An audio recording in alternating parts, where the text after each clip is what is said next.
आज का हमारा टॉपिक है प्राचीन भारत में आश्रम व्यवस्था।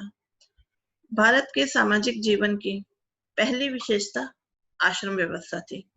हिंदू व्यवस्थाकारों का यह मानना था कि मानव जीवन का लक्ष्य आदर्शात्मक आध्यात्मिक मार्ग का अनुसरण करते हुए मोक्ष की ओर आगे बढ़ना है। जीवन की इसी वास्तविकता को ध्यान में रखकर व्यवस्थाकारों ने ज्ञान, कर्तव्य और मोक्ष के आधार पर जीवन को 4 आश्रमों ब्रह्मचर्य, गृहस्थ, वानप्रस्थ और संन्यास में विभक्त कर दिया। ब्रह्मचर्य में मनुष्य ज्ञानोपार्जन करता है, गृहस्थ में सांसारिक वास्तविकताओं का भोग करता है, वानप्रस्थ में सांसारिक कार्यों से दूर रहते हुए ज्ञान प्राप्ति में लग जाता है और संन्यास में निष्काम कर्म द्वारा विराट सत्ता के सच्चिदानंद स्वरूप को प्राप्त करता है और यही मानव जीवन का लक्ष्य है। आश्रम शब्द संस्कृत की श्रम धातु से बना है। इस प्रकार आश्रम का अर्थ प्रयोग या प्रयत्न से है। यह परम पद तक पहुंचने के लिए किया गया प्रयत्न है। आश्रम व्यवस्था का सर्वप्रथम उल्लेख जवालो उपनिषद में मिलता है। इसलिए आश्रम व्यवस्था की उत्पत्ति उत्तर वैदिक काल से मानी जाती है। सूत्र ग्रंथों के समय आश्रम व्यवस्था पूर्णतः संगठित हो चुकी थी।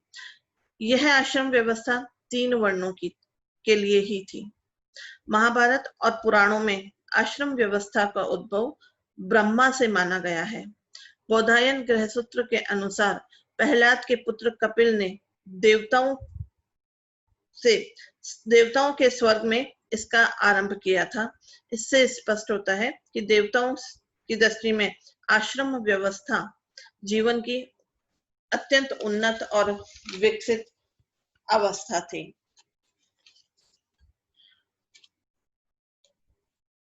जैसा कि मैंने पूर्व में बताया है कि आश्रम व्यवस्था का उद्भव उत्तर वैदिक काल में किसी समय हुआ था, लेकिन कुछ विद्वान ये मानते हैं कि इसका प्रचलन बुद्ध या त्रिपिटकों की रचना के बाद हुआ, क्योंकि इन त्रिपिटकों के अंतर्गत इसका उल्लेख नहीं मिलता है। लेकिन यह सत्य नहीं है, क्योंकि उत्तर वैदिक काल के अंतर्गत तीनों आश्रम जो थे पूर्णतः प्रतिष्ठित हो चुके थे और इनका अस्तित्व आर्यों के आरंभिक समाज में भी हमें देखने को मिलता है। ऋग्वेद में ब्रह्मचारी, गृहपति, मुनि, यति के अनेक उदाहरण जो हैं वो मिलते हैं। उपनिषदों में भी इनका उल्लेख जो है वो किया गया है। बृहदारण्यक उपनिषद में इनका उल्लेख मिलता है। याज्ञवल्क्य मैत्रेयी में याज्ञवल्क्य मैत्रेयी से कहते हैं कि गृहस्थी से प्रव्रज्ञा ग्रहण करने जा रहा हूं, तो वहां भी ऐसा लगता है कि ये प्रतिष्ठित हो चुके हैं। सूत्र काल में ये व्यवस्था जो थी पूर्णतः प्रतिष्ठित हो चुकी थी। 11वीं शताब्दी के लेखक अलबेरूनी ने भी चारों आश्रमों की चर्चा जो है वो की है और लिखा है कि ब्राह्मण का जीवन 7 वर्ष की आयु के पश्चात 4 भागों 4 आश्रमों में विभाजित हो जाता था। तो इस प्रकार स्पष्ट हो जाता है कि ये व्यवस्था उत्तर वैदिक काल से पूर्व मध्य युग तक अपने अस्तित्व में थी और विभिन्न कालों और परिस्थितियों से प्रभावित होने के बावजूद वे उसी प्रकार 4 ही बने रहे थे। आश्रम 4 आश्रम, उनके धर्म और उनके कर्तव्य। मनुष्य के जीवन को 100 वर्ष मानकर हिंदू व्यवस्थाकारों ने उसे 4 भागों में बांटा। पहला ब्रह्मचर्य आश्रम। ब्रह्मचर्य आश्रम में मनुष्य के बौद्धिक और शिक्षित जीवन के लिए ब्रह्मचर्य को आवश्यक माना गया था। ब्रह्मचर्य 2 शब्द ब्रह्म और चर्य से मिलकर बना है। ब्रह्म का अर्थ वेद और चर्य का अर्थ विचरण करना और सम्मिलित रूप से ब्रह्म के मार्ग पर चलना। यह आश्रम उपनयन और वेद आरंभ के बाद शुरू होता था। गुरु के पास रहकर शिक्षा ग्रहण की जाती थी। इस काल में विद्यार्थी विनय, शील, शिष्टाचार, प्रेम, सहानुभूति, सहिष्णुता आदि गुणों को सीखता था। मनु के अनुसार सूर्य उपासना के बाद भिक्षाटन के लिए ब्रह्मचारी निकलता था। गुरु के पशुओं की देखभाल करता, समिधा एकत्रित करता, भिक्षा मांगता, यज्ञ करता और निष्ठा पूर्वक गुरु की सेवा करता था। उसके लिए नृत्य, गायन, वाद्य, सुगंधित पदार्थ, माला, जूता, छाता, स्त्री की कामना निषेध थी। गुरु से प्राप्त वस्तु को, भिक्षा में प्राप्त वस्तु को गुरु की सेवा में समर्पित वो कर देता था। ब्रह्मचर्य आश्रम की अवधि प्राय 12 वर्ष से शुरू होती थी। जब तक ब्रह्मचारी की आयु 25 वर्ष हो जाती थी, तब समावर्तन संस्कार द्वारा इस आश्रम की समाप्ति होती थी। गुरु को दक्षिणा देकर, उनकी आज्ञा लेकर मनुष्य गृहस्थ जीवन में प्रवेश किया करता था।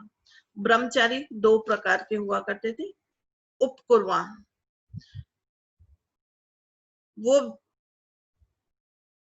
वो ब्रह्मचारी जो विवाह से पूर्व गुरुकुल में रहकर गृहस्थ में प्रवेश करने के लिए अपने घर लौटते थे, और दूसरे होते थे नैष्ठिक, जो आजीवन ब्रह्मचर्य का पालन करते हुए आश्रम में रहा करते थे।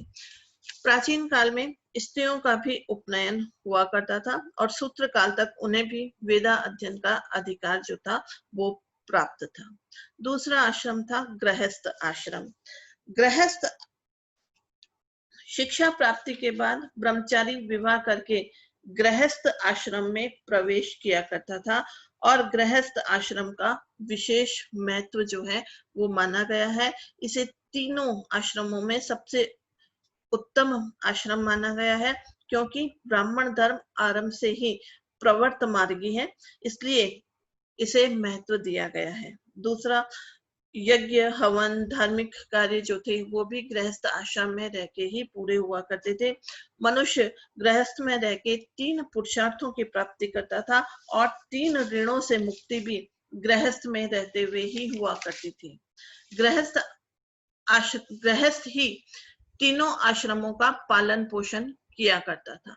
गृहस्थ में रहकर व्यक्ति अपने व्यक्तिगत, सामाजिक, धार्मिक, नैतिक आदि कर्तव्यों का पालन करता। गृहस्थ में रहकर वह अपने परिवार के भरण पोषण हेतु धार्मिक आधार पर अर्थोपार्जन करता, अतिथि सत्कार हेतु तत्पर रहता, सत्य, अहिंसा, दया, दान, ये गृहस्थ के कर्तव्य बताए गए हैं।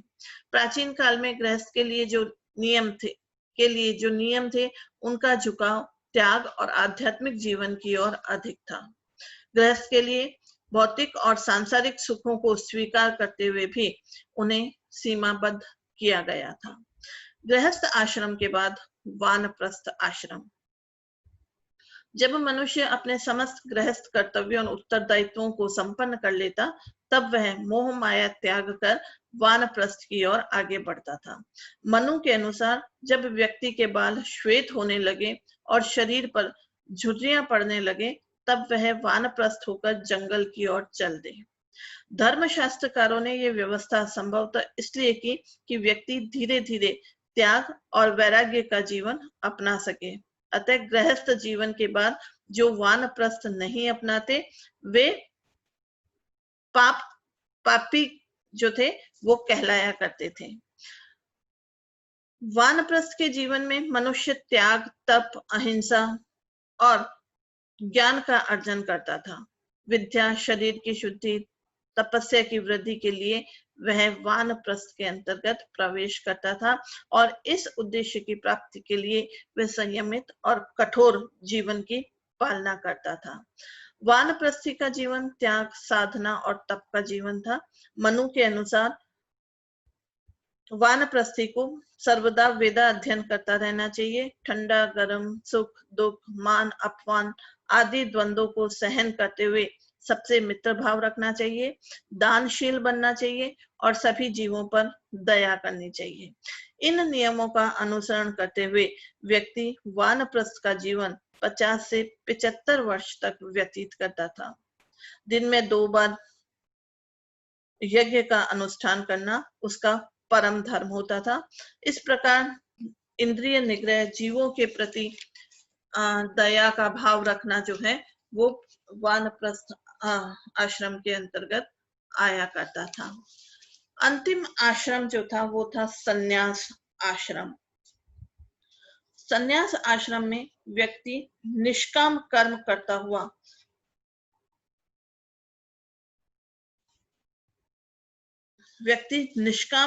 कार्य करता हुआ मोक्ष प्राप्ति के लिए आगे बढ़ना जो है इसका लक्ष्य बताया गया था। सन्यासियों को भिक्षु भी कहा गया था। विष्णु पुराण में धर्म सूत्रों में इन्हें परिव्राजक जो है वो भी कहा गया था। सन्यास आश्रम का मूल उद्देश्य मोक्ष की प्राप्ति था, अतः मोक्ष प्राप्ति के लिए वह साधना और तपस्या जो है वो करता रहे। सन्यास आश्रम में व्यक्ति पूर्ण रूप से निर्लिप्त भाव होकर मोक्ष प्राप्ति के कार्यक्रम में लगता था और अपनी आत्मा को ब्रह्मा की ओर जो था वो लगाया करता था। इस आश्रम की अवधि 75 से 100 वर्ष की मानी गई थी। आश्रम व्यवस्था की इस व्यवस्था के महत्व इस प्रकार है कि व्यक्ति के लौकिक और परलौकिक कार्यों को ये आश्रम व्यवस्था जो थी वो निर्देशित करती थी। व्यक्ति का सामाजिकरण होता था और वह समष्टि के विकास में अपना मुख्य योगदान जो था वो दिया करता था। आश्रम के माध्यम से मनुष्य के जीवन के विविध पक्षों का उत्थान भी हुआ करता था। आश्रम के माध्यम से व्यक्ति का मानसिक, बौद्धिक और शारीरिक उत्थान होता था। उसके जीवन को परिपक्व और वैज्ञानिक आधार जो था वो प्राप्त होता था। बाल्य, युवा, प्रौढ़ और वृद्ध जीवन की अवस्थाओं अपने अपने दायित्वों के साथ आश्रम व्यवस्था की व्यवस्थित पद्धतियों से संचालित होकर जीवन की भौतिक और आध्यात्मिक आवश्यकताओं की प्राप्त अभिवृद्धि जो है वो इसमें होती थी। इससे समाज स्वस्थ और सबल रूप से विकसित हुआ करता था। विभिन्न आश्रमों के माध्यम से कर्म प्रधान सामाजिक कल्याण और सांसारिक सुविधा के साधनों को एकत्रित करना भी मनुष्य का ही कर्तव्य है। इससे समाज की परिपूर्णता तो थी ही, साथ ही उसके सदस्यों की भी संतुष्टि थी। मानव के व्यक्तित्व का विकास उसके द्वारा किए गए कर्मों और आध्यात्मिक प्रयासों से संभव था, जो समाज में रहकर विभिन्न दायित्वों का वहन करते हुए किया जाता था। मनुष्य के मानसिक और बौद्धिक क्रियाकलापों को आश्रम व्यवस्था अपने विभिन्न आश्रमों के माध्यम से स्थायित्व प्रदान किया करती थी।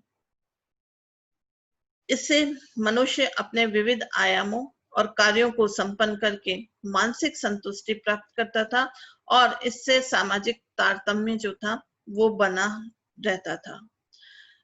मनुष्य का व्यावहारिक आधार पर चलकर जीवन के विभिन्न पक्षों के दायित्वों का वहन करने में समर्थ जो था वो हुआ करता था। सभी आश्रमों के कार्य धर्मबद्ध और नियमबद्ध थे। इसमें व्यवहारिकता जो थी वो प्रमुख आधार था। कब शिक्षा प्राप्त करनी चाहिए, कब गृहस्थ बनना चाहिए, कब उसका त्याग होना चाहिए, उदासीनता का जीवन कब व्यतीत करना चाहिए, इन सबके व्यवहारिक पक्ष की व्याख्या आश्रम व्यवस्था में की गई थी। तो इस प्रकार स्पष्ट हो जाता है कि इस व्यवस्था ने व्यक्ति और समाज को ज्ञान गरिमा से मंडित किया, विविध सामाजिक, धार्मिक, आर्थिक क्रियाओं को करने के लिए प्रेरित किया तथा सांसारिक मोह माया के पाश से मुक्त होकर ज्ञान का मार्गदर्शित किया, जिससे मोक्ष की प्राप्ति हो सके। सिद्धांत यह हिंदू समाज का आधार रही, लेकिन व्यवहारिक तौर पर इसका पालन करने वाले लोगों की संख्या बहुत ही कम रही थी। कालांतर में इस व्यवस्था का पूर्ण रूप से अनुपालन करने वालों का संदर्भ हमें नहीं के बराबर जो है वो देखने को मिलता है।